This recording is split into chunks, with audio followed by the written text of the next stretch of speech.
Bonsoir et merci de suivre ce 19h45 de la télévision Labari.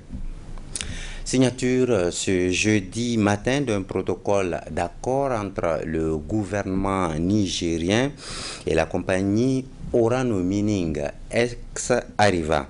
L'accord global ainsi paraphé porte sur plusieurs volets, dont la responsabilité sociale de l'entreprise. On parle ici de réhabilitation du site de la Cominac, mais aussi du renforcement de la Somaïra. Nafissatou Yahya et Halidou Bourema pour les détails. Le processus a duré plusieurs années, mais a abouti à la présente signature du protocole d'accord global entre l'État du Niger et la compagnie Orano Mining. Cet accord marque en effet la poursuite d'un partenariat de longue date entre les deux parties. Je voudrais remercier tous les acteurs de cette œuvre parce que nous signons un accord aujourd'hui, mais nous poursuivons un partenariat qui a commencé de longue date. Le premier partenariat que le Niger a eu dans le secteur minier et surtout uranifère. Donc c'est ce qu'il faut saluer. Parce que même si dans le cadre du programme de renaissance, nous nous sommes engagés dans la diversification des minerais, dans la diversification des partenaires, nous retenons que la production uranifère garde toujours le premier rang. Nous retenons que la coopération avec notre partenaire Orano est toujours au premier rang. Cet accord va permettre de poursuivre le projet de l'exploitation de l'uranium au Niger, a rappelé le directeur général de Orano. Cet accord matérialise donc le double engagement industriel et sociétal d'Orano au Niger. Et il inscrit également le principe de l'accompagnement de l'État pour cette continuité dans le respect de la réglementation et de la législation, dans le but de garantir cette continuité d'exploitation au nord du Niger. Très concrètement, sur le volet responsabilité, il définit un cadre pour la réhabilitation du site de Cominac et son financement, de façon à ce que ces travaux soient réalisés suivant les meilleurs standards internationaux et financés jusqu'à leur conclusion, et que la transition sociale et sociétale soit accompagnée. C'est une première au Niger pour un projet de cette ampleur. C'est un sujet de fierté. Sur le volet industriel, nous nous engageons mutuellement à collaborer pour permettre à Somaïr de durer, pour exploiter le plein potentiel des gisements de Somaïr et faire durer cette mine pour le maximum d'années possibles. Sur le plan du développement, cet accord nous permet de reconfigurer le projet Imouraren et de permettre à ce projet de trouver un équilibre économique tout en diminuant significativement son empreinte environnementale. C'est le pari que nous faisons ensemble et l'accord que nous signons donne un cadre pour permettre cela.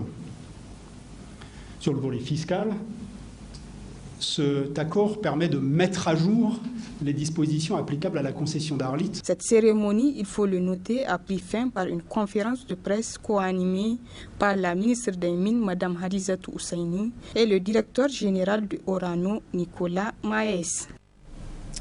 Hier, 3 mai, était célébré le 30e anniversaire de la Journée mondiale de la liberté de la presse. Au Niger, le Conseil supérieur de la communication, régulateur du secteur des médias, a célébré l'événement avec les professionnels. Le cocktail offert à cette occasion par le CSC a été mis à profit pour parler des défis qui assaillent la presse nigérienne. Harriet Salah et Chebou Guisso. C'est sa première sortie officielle face à la presse à l'occasion de la Journée internationale de la liberté de la presse. Il s'agit du nouveau président du Conseil supérieur de la communication CSC, M. Salifou Labou Boucher, qui a réaffirmé aux hommes des médias l'engagement de son institution à œuvrer sans relâche dans la limite de ses prérogatives à créer toutes les conditions permettant à la presse et aux agents d'exercer en toute indépendance. Le Conseil supérieur de la communication continuera sans se lasser de plaider pour plus de professionnalisme pour l'amélioration de l'environnement de la presse en termes d'accès à l'information, d'indépendance des médias, de liberté de la presse et d'une meilleure rémunération des journalistes à travers l'adoption effective de la convention interprofessionnelle par les entreprises de ce secteur. Notre principale mission, en effet, prescrite par la Constitution du 25 novembre 2010, est d'assurer, de garantir la liberté et l'indépendance des moyens de communication audiovisuelle, de la presse écrite et électronique dans le respect de la loi et de veiller au respect de la mission de service public conférée aux médias publics et privés. C'est dire que la mission première du CSC n'est pas de réprimer, elle est d'assurer l'expression pluraliste des opinions dans les moyens de communication. La répression ne sera pas notre cheval de bataille. Aidez-nous donc à aller dans ce sens. Son pays, les États-Unis, accorde un intérêt particulier à la liberté de la presse. Le porte-parole de l'ambassade des États-Unis d'Amérique au Niger est venu témoigner devant les responsables du Conseil supérieur de la communication et les journalistes. Le principal événement qui nous réunit ce soir, c'est marquer notre regard et notre attachement à la liberté de la presse. En effet, une presse libre est le rempart d'une société démocratique. Les États-Unis attachent une grande importance à ces droits fondamentaux. Depuis plus de 60 ans, notre ambassade s'est engagée à côté de la presse nigérienne pour la soutenir dans son travail. Cet engagement s'est traduit depuis 3 ans que je suis arrivé par plusieurs formations à l'intention des médias, ainsi que les dons d'équipement. Le travail que nous avons fait ensemble avec nos partenaires nigériens sont les efforts de ma belle équipe de la diplomatie publique de l'ambassade. Merci beaucoup à vous. Après l'aspect protocolaire, le président du Conseil supérieur de la communication et ses invités se sont retrouvés dans la salle de l'hôtel Univers pour déguster le mets prévu à cet effet dans une ambiance bon enfant. La Journée internationale de la liberté de la presse est aussi une occasion pour les professionnels de s'exprimer sur l'environnement de travail et de vie. À cet effet, nous avons donné la parole à des journalistes du Bénin, du Niger et du Burkina Faso et je vous invite à les suivre. La liberté de la presse est encore très fragile, notamment en Afrique. Aujourd'hui, beaucoup de journalistes sont en prison, beaucoup de journalistes ont des ennuis avec la justice. Et même dans les pays où il y a la dépénalisation des délits de presse, on crée de nouvelles lois pour pouvoir poursuivre les journalistes avec eux, même quand on dépénalise des délits de presse. Peut-être sur la base de nouvelles lois comme la loi sur le numérique. Dans certains pays, on peut poursuivre des journalistes, un journaliste qui fait une publication. C'est pareil au Bénin. En tout cas, le Bénin n'est pas épargné, le Bénin est encore loin en ce qui concerne la liberté de presse et la liberté d'expression. On a encore du chemin à faire. Au Niger, vous n'êtes pas sans savoir, un journaliste aujourd'hui, il n'a pas le droit, c'est vrai, en respectant l'éthique et la déontologie, de faire convenablement son travail. C'est sur la voie publique que tu vas voir un citoyen te dire, si tu me filmes là, je vais t'amener à la justice. Ou bien tu n'as pas le droit de me filmer, sans pour autant qu'il sache que toi aussi tu es là en train de faire ton travail. En ce qui concerne aussi les autres journalistes qui ont été agressés dans l'exercice de leurs fonctions, tout récemment, le cadreur, le caméraman de la radio et télévision en Fani, et aussi les journalistes qui ont été empêchés de filmer l'arrivée des ressortissants nigériens à l'aéroport international du Hamani de Niamey. Ça, ce sont des exemples palpables qui sont là et qui méritent aussi un regard particulier de la part des autorités nigériennes. Un autre aspect, une autre situation, c'est la question de la convention collective des médias. On pensait quand même les choses vont marcher convenablement ou bien les choses vont marcher très bien. Donc c'est une occasion pour nous d'attirer leur attention quand même, de voir comment essayer de signer cette convention collective pour voir qu'est-ce que ça va changer dans l'exercice du métier de journalisme au Niger. Aussi, cette question de carte de presse. Aujourd'hui, tu présentes ta carte de presse, on te dit que tu n'as pas accès. On ne peut pas comprendre aujourd'hui, un vigile peut dire à un journaliste de quitter ou bien il n'a pas le droit de rentrer au niveau d'un endroit où se tient une cérémonie. Donc cette carte de presse-là, elle est délivrée par une institution de la République, une institution autonome et indépendante qui doit être respectée. Cette liberté de presse, que ce soit à travers le monde, que ce soit en Afrique, d'où je viens particulièrement, elle est aujourd'hui un peu en péril parce qu'au regard de différentes crises que nous traversons, bien sûr les crises sécuritaires, mais aussi les crises sociopolitiques qui mettent à mal le travail des journalistes dans nos différents pays. Nous savons par exemple la situation sécuritaire dans le Sahel ne permet plus aujourd'hui aux journalistes de travailler de façon autonome et indépendante. Et cette liberté est mise à mal également par la situation bien sûr qui prévaut en termes de sécurité et on ne peut plus se déplacer comme il se doit, comme il se peut par exemple pour réaliser des reportages un peu partout. Et avec voilà ce qui se passe actuellement, que ce soit au Burkina Faso, au Mali, en Guinée, avec les régimes politiques militaires qui sont là, il est appelé par moment à une certaine restriction de la parole des journalistes et on peut dire que cette liberté est également mise à mal à travers ces différents régimes dans ces pays qui quand même ne permettent plus aux journalistes d'avoir cette liberté de ton et cette liberté d'opinion pour aborder les différents sujets. Par moments sous le prétexte des questions sécuritaires et pour des questions de souveraineté, les journalistes sont souvent appelés à ne pas parler de certains sujets. Donc il faut dire qu'il y a un certain musellement qui malheureusement voilà, travaille à saper un peu les acquis de longue date, de longue haleine que certains journalistes à travers leur sacrifice, si je parle du Burkina Faso, des journalistes comme Norbert Zongo qui ont permis aux journalistes d'avoir cette liberté de pouvoir s'exprimer comme ils le veulent et comme ils le souhaitent. Alors maintenant, à une trentaine de kilomètres de Niamey, précisément à Kolo, région de Tillabéri, Kolo, où il existe des comités de village dont le travail est de protéger les enfants.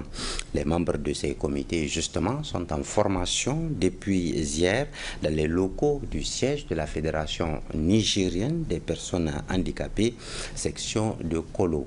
À l'origine de cette formation, un consortium de 3 organisations réunies dans un projet commun financé lui-même par la coopération italienne. Boubacar Ibrahim et Aboubakar Seydou. Mise en place pour apporter protection à la petite enfance, des comités de villages relevant du département de Kolo étaient du 3 au 4 mai 2023 en séance de formation portée par le consortium CISP Intersos et CBM. Et il s'agit à travers les séances de formation de renforcer les capacités des différents comités afin de les aider à mieux assister cette couche qu'est l'enfant. Une initiative saluée par les responsables départementaux pour la promotion de la femme et la protection de l'enfant. C'est un sentiment de satisfaction, d'autant plus qu'il y a des partenaires qui sont là pour renforcer, appuyer, accompagner les efforts de l'État. Pour rappel, depuis 2021, la direction régionale de la promotion de la femme et la protection de l'enfant de Tillabéri a appuyé pour la mise en place et le renforcement des capacités de 29 comités villageois de protection de l'enfant. Donc, pour rappel, les comités villageois de protection de l'enfant, c'est des dispositifs qui sont au niveau local, composés de 12 membres. Donc, en tête, nous avons le chef de village qui est le président du comité. Le président de la Fédération des personnes handicapées de Kolo s'est aussi dit heureux de la tenue d'une telle formation qui intègre des personnes handicapées. C'est-à-dire, pour faire l'histoire du projet, le projet a beaucoup travaillé sur la question du handicap. Mais cette fois-ci, ce qui est là, c'est la prise en compte de la protection de l'enfant handicapé. Parce que vous n'êtes pas sans savoir que l'enfant handicapé a une certaine spécificité par rapport aux autres enfants. le code de protection de l'enfant ou la CDE n'a pas pris en compte la protection de l'enfant handicapé. Mais la Convention relative aux droits des personnes handicapées, en son article 7, a pris l'enfant handicapé. Et tout au long de cette convention, on a toujours parlé de l'enfant handicapé, de sa protection, parce que c'est un être très très vulnérable. Organisé dans le cadre du projet Accès inclusif à l'assainissement et protection des communautés vulnérables dans la région de Tillabéri, cette formation qui a duré 2 jours à travers des groupes de travail déterminait les plans d'action pour les différents comités composés d'une douzaine de personnes. Repenser et réajuster les agendas des Nations Unies sur les femmes, la paix et la sécurité pour les adapter au contexte du Sahel. C'est à cette réflexion que se livre depuis hier, ici même à Niamey, un groupe d'experts, une rencontre de partage sous l'égide de l'Organisation des Nations Unies. Je vous propose à cet effet de suivre l'expérience de la Guinée en matière de lutte pour la participation politique des femmes. Et c'est avec Madame Makale Camara, elle est présidente de l'association La Guinéenne en politique. Et on s'est dit, il ne faut pas rester en marge. Et pour ne pas rester en marge, il faut s'organiser. Il faut l'inclusivité. Il faut la massivation des femmes. Il faut la solidarité entre les femmes. Il faut qu'en nombre, nous puissions peser sur les décisions qui se prennent. J'ai donc demandé aux femmes, donnons-nous la main pour peser sur la transition. Je les ai appelées une à une et elles ont applaudi l'idée et nous avons mis ensemble la Guinéenne en politique, en abrégé LGP. Et aujourd'hui, 20 partis sont dans ce programme que nous sommes en train de conduire.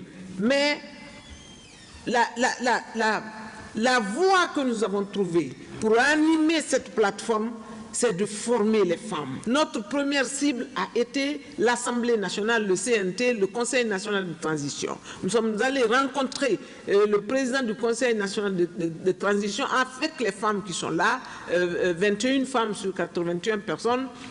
C'est à peu près 30%, ce n'est pas suffisant, mais c'est déjà ça. Nous sommes donc allés voir le président du Conseil national de transition pour que, dans la nouvelle constitution qui va rédiger, les droits humains des femmes soient préservés. Et nous leur avons donné 2 propositions de loi, une sur la parité, une sur l'Observatoire des droits des femmes. Nous voulons un observatoire des droits des femmes pour veiller sur l'applicabilité des lois qui sont votées en faveur des femmes. Nous voulons que cette transition soit la dernière. Et pour que cela soit, il faut s'impliquer, il faut être là, il faut parler avec les uns et les autres. C'est ainsi que nous, partis politiques, nous avons demandé instamment qu'on mette en place un cadre de dialogue où, avec les autorités, nous pouvons échanger pour que nous puissions dialoguer, influencer le cours des choses et que les droits des uns et des autres soient préservés. Ce sont aujourd'hui en Guinée un premier exemple que ce sont les femmes qui sont en train de diriger le dialogue en Guinée en parlant, n'est-ce pas, aux autorités de la transition, en parlant à tous les partis politiques et c'est les femmes, 3 femmes éminentes qu'on a mis là. Et nous pensons qu'il faut donner des formations aux femmes pour qu'elles puissent prendre toute leur part dans cette transition, mais pour qu'elles puissent prendre part au sein de leur propre parti politique et commander les partis politiques. Je vous dis, mesdames, si c'est la politique qui donne le pouvoir, faisons de la politique pour conduire les affaires publiques de l'Afrique. Puisque après 60 ans, 64 ans d'indépendance, nous en sommes toujours là, à voir nos enfants périr en mer. C'est la fin de ce journal. Merci de nous avoir suivis. Je vous laisse avec le décrochage avec nos partenaires de la VOA. À bientôt, Inch'Allah.